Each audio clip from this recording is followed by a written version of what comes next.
వాళ్ళు ఏమన్నా అనుకొని ఛాలెంజ్ చేస్తారు, ఏమైనా చేసుకొని తప్పలేదు. కానీ ఏ డేటా 1,02,000 మంది వాలంటీర్లు డేటా లేదు, 617 కోట్లు అన్ని మీద కానీ చట్టబద్ధత లేదు. దీనికి ఎంత సమాధానం చెప్తారు వైసీపీ?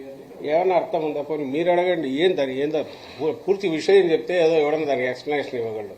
ఎక్కడ లేదు 670 కోట్లు ఎక్కడ అవినీతి జరిగింది? అదే ఇంతకుముందు ఒకసారి నాదెండ్ల మనోహర్ అనే వ్యక్తి చెప్పాడు, పెన్షన్లలో అవినీతి, పెన్షన్లు కిందికి పంపడం ద్వారా లేని పెన్షన్లకు ఇన్ని కోట్లు తినేశారని. అసలు సాధ్యమేనా? ఇప్పుడు 3,000 అయింది, అంతకుముందు 2,700 3,000 పెన్షన్ ఇంటింటికి పంపించి క్యాష్ వసూలు చేసుకుని వెనక్కి తీసుకోగలరా? గవర్నమెంట్ అట్లా చేయగలదా? ఒకవేళ అట్లా చేయగలిగితే 14 ఏళ్ళు ఆయన అదే చేసినాడా? అంతకుముందు ఉన్న ప్రభుత్వాలు, ఇప్పుడు కేంద్రంలో ఉన్న ఆ ప్రభుత్వము లేదా మిగిలిన రాష్ట్ర ప్రభుత్వాలు అదే చేస్తున్నాయా? ఏ ప్రభుత్వం చేయగలదా? ఇవన్నీ ఎవరికి ఇది చేయాలని? కేవలం మీడియా ఉంది చేతిలో, ఆ పచ్చ మీడియా ఒకటి ఉంది, వీళ్ళు ఏం కూస్తే అది రాస్తారు, లేకుంటే అది వేస్తారు. అవన్నీ పట్టుకొచ్చేసి జనం కన్ఫ్యూజ్ కావడం వాళ్ళ ఆశ. కానీ జనం చూడరా, వాళ్ళకి ఆ మాత్రం తెలియదా? వీళ్ళ ఇంగితం లేని మాటలో వాళ్ళకు లోపల ఉండే ఇదంతా బయటకు అక్కడ ఏవైతే చంద్రబాబు నాయుడు లక్షణాలన్నీ ఉన్నాయో అవన్నీ జగన్మోహన్ రెడ్డి గారికి ఆపాదించాలని చూస్తున్నారు.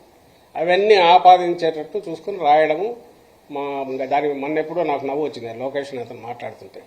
ఎప్పుడో రాజశేఖర రెడ్డి గారు 99 తర్వాతలోనూ అపోజిషన్లో ఉన్నప్పుడు చంద్రబాబు నాయుడుకు శాపం ఉంది, ఒక్క నిజం చెప్పినా ఆయన తల 1000 ముక్కలు అవుతుంది, ముందు శాపం ఉంది. లోకేష్ ఆ మాట జగన్మోహన్ రెడ్డి గారి గురించి అంటున్నాడు.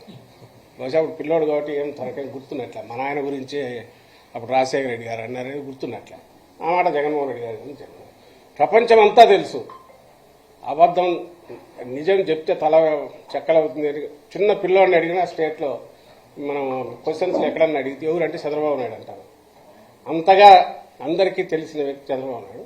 ఆయన కొడుకు వచ్చి జగన్మోహన్ రెడ్డి గారి గురించి అలాంటి ఇది చెప్పాలనే ప్రయత్నం